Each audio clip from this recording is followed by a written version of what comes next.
Okay, एक SSC, let us assume mister A, उसकी अलग अलग तरीके की इनकम्स, जैसे सैलरी हो गई, देन उसके बाद हाउस प्रॉपर्टी हो गई, रेंट जो उसको मिलता है हाउस प्रॉपर्टी, कोई बिजनेस कर रहा है तो बिजनेस एंड प्रोफेशन में से जो उसको इनकम होगा,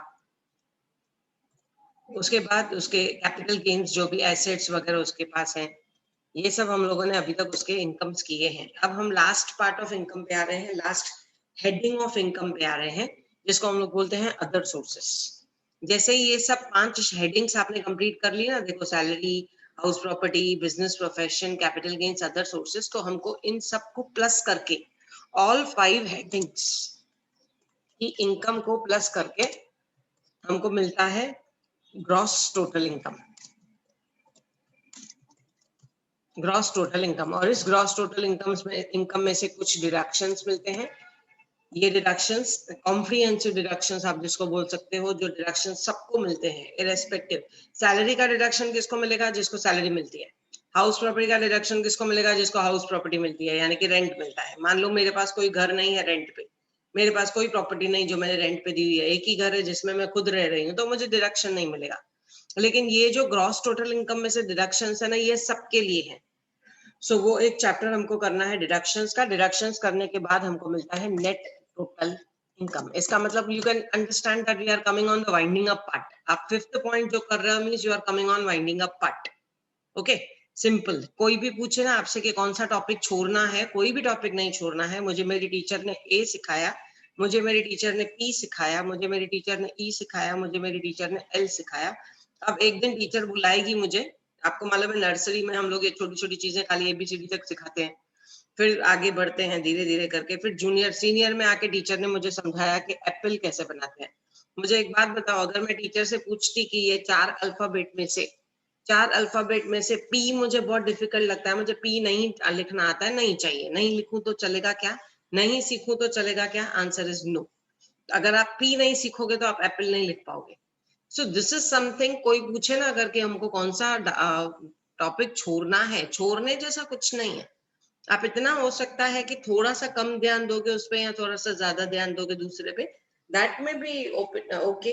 अदरवाइज छोड़ने जैसा कोई टॉपिक नहीं है। उसके बाद दूसरी point, income from other sources में क्या है? देखो, सैलरी में जो कवर नहीं हुआ, हाउस प्रॉपर्टी में जो कवर नहीं हुआ, बीपी में कवर नहीं हुआ, कैपिटल गेन्स में कवर नहीं हुआ, that is covered in your other sources.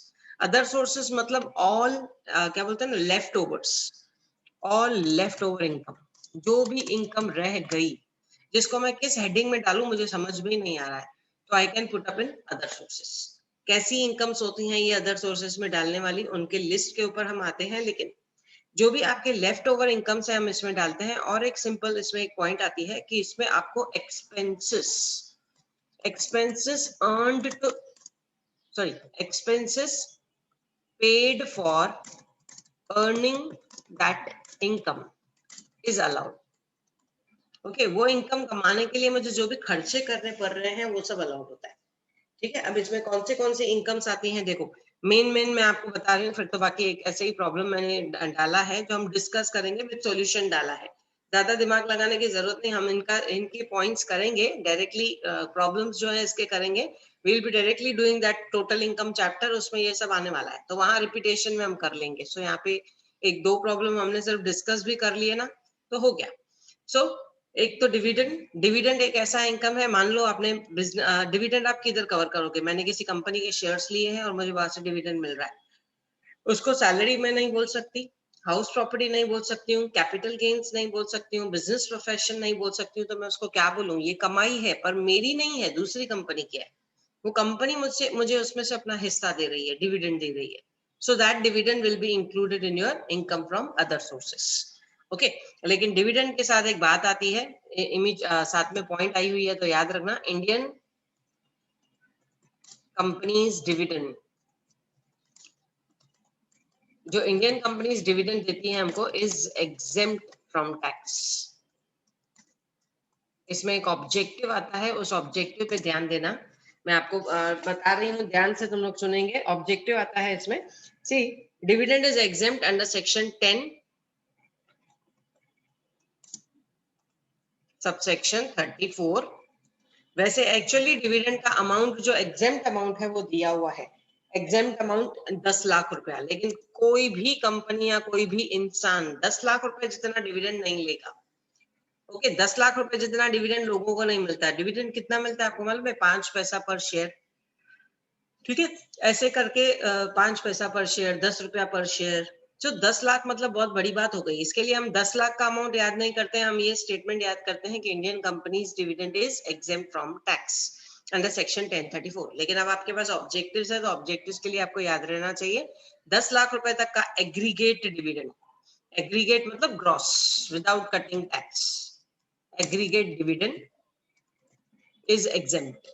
Okay, so ये हो गया एक डिविडेंड जो आप इसमें दिखाओगे। फॉरेन कंपनी का डिविडेंड मिलेगा तो वो एग्जाम नहीं है। क्यों एग्जाम नहीं है? क्योंकि गवर्नमेंट को उसमें से टैक्स नहीं मिलती है। इंडियन कंपनी का डिविडेंड एग्जाम क्यों है? कॉमन सेंस समझो। अगर मैंने रिलायंस कंपनी में पैसा डाला है तो रिलायंस कंपनी ने टैक्स भरा होगा ना, टैक्स भरने के बाद ही वो मुझे डिविडेंड देने वाली है। फिर मुझे डिविडेंड मिल रहा है, मैं उसमें से फिर टैक्स भर रही हूँ, तो ये तो डबल टैक्सेशन हो गया। तो डबल टैक्सेशन से बचने के लिए व्हाट दे से is Indian companies dividend is exempt from tax. लेकिन फॉरेन कंपनी फॉर एग्जांपल आपकी कोई भी मोटर्स की फॉरेन कंपनी ले लो, एमएनसी, कोई मल्टीनेशनल कॉर्पोरेशन, वॉलमार्ट ले लो। वॉलमार्ट कंपनी फॉर एग्जांपल अगर मैं उसके शेयर्स ले रही हूँ, वो कंपनी थोड़ी इंडिया को टैक्स पे करेगी। तो वो जो मुझे डिविडेंड देगी, आप बोलोगे अपनी कंट्री में पे करेगी, अपनी कंट्री को इनकम दे रही है ना, मेरे कंट्री को क्या फायदा है? तो जैसे ही मुझे इनकम मिलेगी, मेरा कंट्री बोलेगा हमारा हिस्सा दे दो। सो फॉरेन कंपनी का dividend it is taxable. Okay, उसके बाद इसमें सेकेंड इंपॉर्टेंट इनकम आती है जो आप अदर सोर्सेज में कवर करते हो, that is your family pension. Family pension आपको मालूम है फैमिली पेंशन कैसे मिलती है? अगर for example my husband is working in government department, okay, husband is working in government department, तो उसको पेंशन मिलेगी।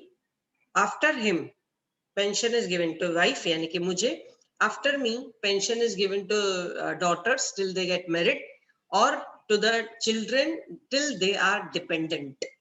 ओके, मान लो डॉटर्स नहीं है, बेटा है, तो क्या बेटे को पेंशन नहीं मिलेगी? इमीडिएटली मेरे मरने के बाद क्या पेंशन बंद हो जाएगी?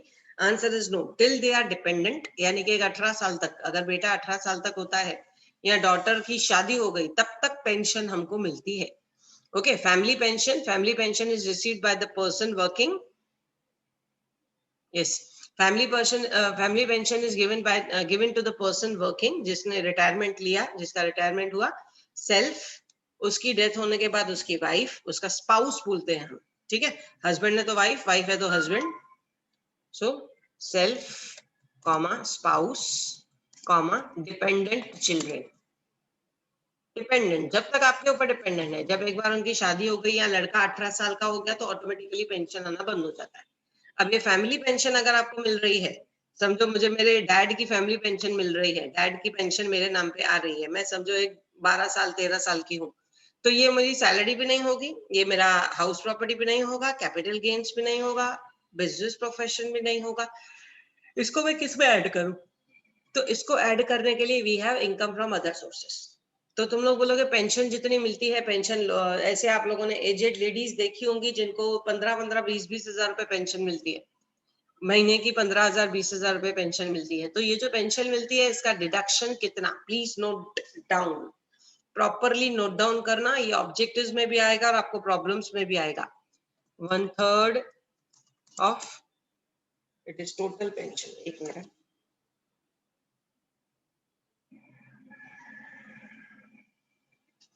One third of total pension,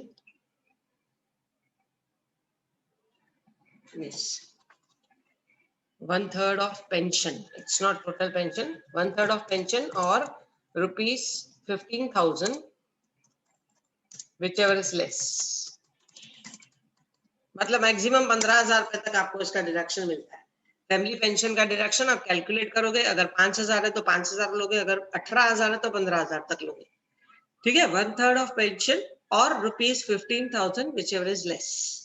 इसी सेम पॉइंट्स में आता है pension received by people of armed forces, parents of armed forces जो आर्मी में काम करते हैं, जिनको गैलेंट्री अवार्ड्स मिले हुए हैं, जो नेवी में काम करते हैं, जिन्होंने स्पेस में कुछ अच्छा करके दिखाया, उनके लोगों को अगर कोई पेंशन मिल रही है, यानी कि उनके पीछे वालों को, उनके स्पाउस को, उनके बच्चों को पेंशन मिल रही है, तो उसको हम फैमिली पेंशन ही मानते हैं, नाम उसका अलग आता है, लेकिन उसके लिए deduction will be same.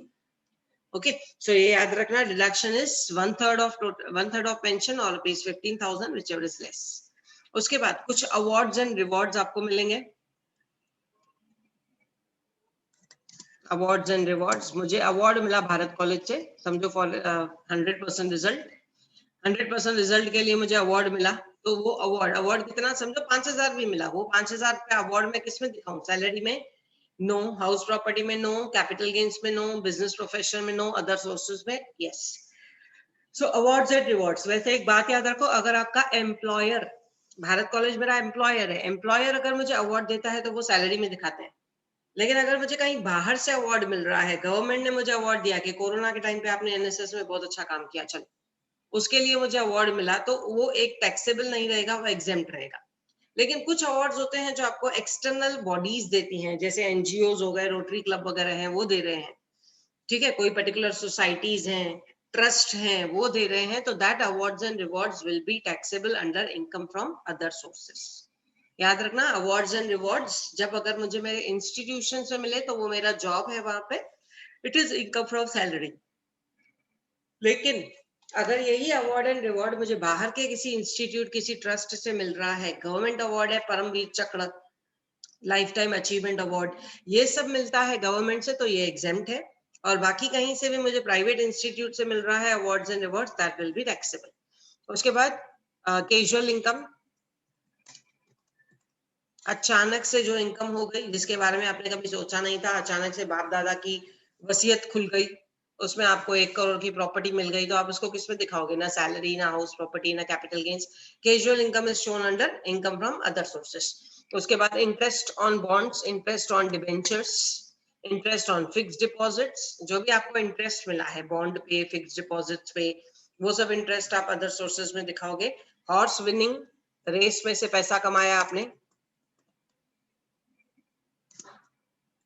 Horse race winnings, okay, horse race में पैसा लगाया आपने, किसी जॉकी पे, किसी हॉर्स पे, ठीक है। सो ये या फिर प्लेज, स्पोर्ट्स जो होते हैं, स्पोर्ट्स में सट्टेबाजी जो लोग करते हैं, they earn whatever income they earn, that is shown as income from other sources. खाली उसके बाद बुक मैंने कोई लिखा तो उसका रॉयल्टी मुझे मिला, that is income from other sources. Directors हैं कंपनी में, मीटिंग फीस, कंपनी में वो लोग मीटिंग अटेंड करते हैं, उनको मीटिंग फीस दिया जाता है, that is your income from other sources. उसके बाद नेक्स्ट आता है keyman insurance policy, amount received under keyman insurance policy, इसके बारे में हम पहले भी बात कर चुके हैं, अगर आपको याद है तो सैलरी चैप्टर में। Income from keyman insurance policy, keyman insurance क्या होता है, कोई पर्टिकुलर कंपनी का मुलाजिम जो बहुत इंपॉर्टेंट है कंपनी के लिए, जैसे फॉर एग्जांपल कॉलेज के लिए प्रिंसिपल इंपॉर्टेंट है, कंपनीज के लिए मैनेजर इंपॉर्टेंट है, चीफ एग्जीक्यूटिव ऑफिसर इंपॉर्टेंट है, मार्केटिंग के लोग इंपॉर्टेंट है, तो इनके कंपनी ने इंश्योरेंस करवा के रखे हैं। तो जैसे ही इंश्योरेंस मैच्योर होगा, इन लोगों को पैसा मिलेगा। मान लो नीतू मैडम प्रिंसिपल है, जैसे ही उनके नाम पे इंश्योरेंस किया था कॉलेज ने, समझो एक अब आज उनको 20 साल काम करते हुए हो गए, समझो कॉलेज ने एक इंश्योरेंस किया था 15 साल पहले, 15 साल के बाद insurance premium sorry insurance amount उनको मिला, तो वो अमाउंट वो कहाँ दिखाएगी, it will be taxable under salary. Salary में दिखाना भूल गई, ओके, आप हाउस प्रॉपर्टी सॉरी आप बिजनेस प्रोफेशन में दिखाओ। मान लो बिजनेस प्रोफेशन नहीं है, since she is a working teacher, मान लो बिजनेस प्रोफेशन नहीं है, तो वो अदर सोर्सेज में दिखाएगी। सो कीमैन इंश्योरेंस पॉलिसी या तो सैलरी में दिखाओ, या तो अदर या तो बिजनेस प्रोफेशन में दिखाओ, या तो अदर सोर्सेज में दिखाओ, यू हैव ऑप्शन, ओके। और कीमैन इंश्योरेंस पॉलिसी क्यों दिखाते हैं, देखो जो मैंने अपनी पॉलिसी निकाली हुई है LIC लाइफ इंश्योरेंस पॉलिसी, उसका जो पैसा मिलेगा दैट इज एग्जेम्प्ट, क्यों, मैंने प्रीमियम पे किया था। लेकिन यही अगर मुझे मेरा कॉलेज दे रहा है, मतलब इंश्योरेंस प्रीमियम कॉलेज पे कर रहा है, इंश्योरेंस प्रीमियम कॉलेज पे कर रहा है कीमैन इंश्योरेंस करके, और मुझे उसका पैसा मिल रहा है, ठीक है, इंश्योरेंस प्रीमियम कॉलेज पे कर रहा है और मुझे मैच्योरिटी का पैसा मिल रहा है, तो मुझे टैक्स भरना पड़ेगा। सो दोनों में फर्क है, ध्यान देना। एक है LIC, समझो नीतू मैडम को LIC दो अमाउंट मिले, एक LIC का मिला फॉर एग्जाम्पल 25 लाख रुपए, 25 lakhs, और सिमिलरली कीमैन इंश्योरेंस पॉलिसी का मिला, जो कॉलेज ने उसके नाम पे पॉलिसी निकाली थी 20 लाख रुपए, ठीक है। तो ये जो 25 लाख रुपए है, इस 25 लाख के ऊपर टैक्स नहीं लगेगा, no tax, exempt. By exempt क्योंकि इसका प्रीमियम वो अपनी जेब से भरती थी, ये कोई परक्विजिट नहीं है, ये कोई एक्स्ट्रा बेनिफिट नहीं है, वो अपनी जेब से भरती थी, सेविंग्स करती थी कि अचानक मुझे कुछ हो गया तो मेरे घर वालों को पैसा, नहीं तो रिटायरमेंट में यानी कि पॉलिसी रिटायर होगी तो मुझे ड्यू होगी तो मेरे को पैसा मिलेगा। सो ये एलआईसी का पैसा इट विल बी एग्जेम्प्ट। लेकिन कीमैन इंश्योरेंस पॉलिसी का पैसा, क्योंकि प्रीमियम नीतू मैडम नहीं भरती थी, प्रीमियम कॉलेज भरता था, ठीक है, she is an important person, इसके लिए कॉलेज ने उसका इंश्योरेंस किया हुआ था, तो ये जो 20 लाख है it will be taxable. Okay, taxable कहाँ पे? सबसे पहला ऑप्शन होता है इसके लिए सैलरी, याद रखना ये ऑब्जेक्टिव्स में पूछा जाएगा। सेकंड ऑप्शन होता है बिजनेस प्रोफेशन, अगर आप सैलरी में करना भूल गए तो बिजनेस प्रोफेशन में दिखाओ, बिजनेस प्रोफेशन में करना भूल गए तो फिर अदर सोर्सेस में दिखाओ, लेकिन कहीं ना कहीं आपको उसको टैक्स लगाना जरूरी है। तो this is general info about your other sources. खाली इसमें एक पॉइंट मैं आपको बताऊं, बुक लिखने की royalty. Let us take example. Okay, I'm taking extra lectures in some other college. Say RKD college में डीआईटी के लिए कोई नहीं है, उन्होंने मुझे बोला आप हमारे लेक्चर्स ले लो, मैं एक्स्ट्रा लेक्चर उनके ले रही हूँ। अब ये मेरी सैलरी नहीं होगी क्योंकि आरकेडी कॉलेज मेरा एम्प्लॉयर नहीं है, तो जो भी वहां से मुझे इनकम मिलेगा that will be called as income from other sources. RKD में मैं एमकॉम कराती थी, तो जो भी मुझे वहां से पैसा मिलता था that was called as income from other sources. लेकिन मान लो वहां तक जाने के लिए मुझे ट्रैवलिंग एक्सपेंसेस भरने पड़ते हैं, इनकम फ्रॉम अदर सोर्सेज का फायदा ये है कि मैं जो भी खर्चा करूंगी ना इसमें, वो खर्चा मुझे भर के मिलेगा। मान लो इनकम मिली है 15,000 और खर्चा हुआ है 5,000, तो आपकी नेट इनकम मानी जाएगी 10,000 रुपए। फिर ये हर जगह पे अप्लाई होता है, डायरेक्टर फीस वगैरह छोड़ो, रॉयल्टी। अगर बुक लिखने के लिए आपको रॉयल्टी मिली और उस बुक के ऊपर आपने 10,000 खर्चा किया है और रॉयल्टी 15,000 मिली है, तो खाली 5,000 के ऊपर टैक्स। हॉर्स विनिंग के ऊपर आप बोलोगे मुझे 1 करोड़ मिला और मैंने 99 लाख का सट्टा लगाया, वो नहीं होगा अलाउड। कैजुअल इनकम्स में आपका एक्सपेंडिचर अलाउड नहीं होता है। केबीसी में फोन लगाया, मैं सालों से फोन लगा रही हूँ और अब जाके फोन लगा और मैं वहां से जीत के आई 3,60,000, और फोन का बिल जो मैंने दिखाया शुरू से मैं 2,000 से लगाती आ रही हूँ, ट्राई करती आ रही हूँ, समझो 3,59,000 रुपीज मेरा बिल आ चुका है, तो मैं गवर्नमेंट को बोलूंगी लेना ले 1,000 के ऊपर टैक्स ले ले। This is not allowed. Casual income, lottery winnings, 1,000 की लॉटरी निकली, 900 रुपए आपने उसके ऊपर खर्चा किया था, ये सब चीजें अलाउड नहीं होती हैं, because these are your windfall gains. Expenses कहाँ अलाउ होंगे? जहां पे आपने जेन्यूनली खर्चा किया है। ओके, जेन्यूनली खर्चा किया है वहां पे आपको अलाउड होते हैं ये एक्सपेंसेस। सो चलो, जो प्रॉब्लम मैंने आपको दिया है उस प्रॉब्लम को जस्ट एक बार देखो, विथ सॉल्यूशन है, एक बार हम लोग उसको देख के डिस्कस करते हैं। नेक्स्ट लेक्चर में 2 प्रॉब्लम्स और एक सॉल्व करेंगे और एक डिस्कस करेंगे, and then we can wind up with this lecture, with this topic. फिर डायरेक्टली हम लोग टोटल इनकम पे आ जाएंगे, और वैसे भी इसमें ज्यादा करने जैसा कुछ नहीं है। सो चलो प्रॉब्लम देखते हैं, which problem we have done. Just 1 minute, 2-3 problem सामने थे।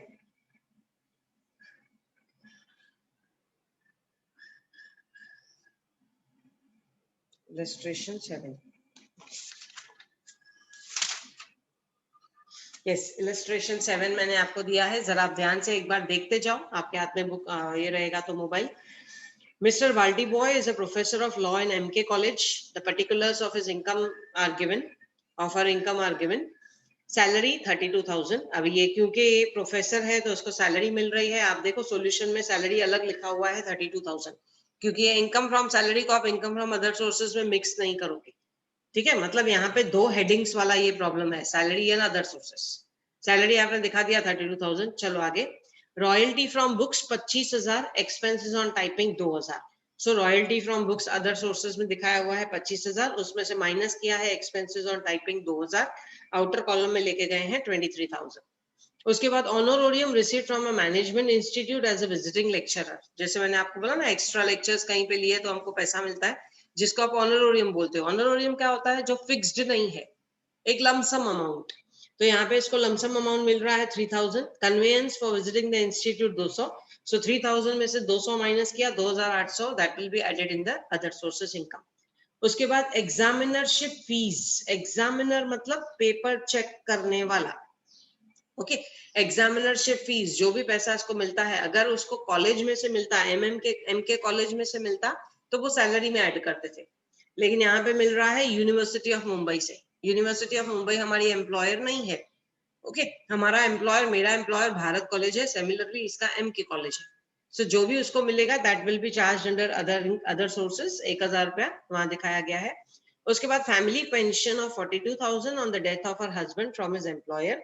42,000 फैमिली पेंशन में से आप माइनस करोगे डिडक्शन 1/3 और 15,000 विच एवर इज लेस।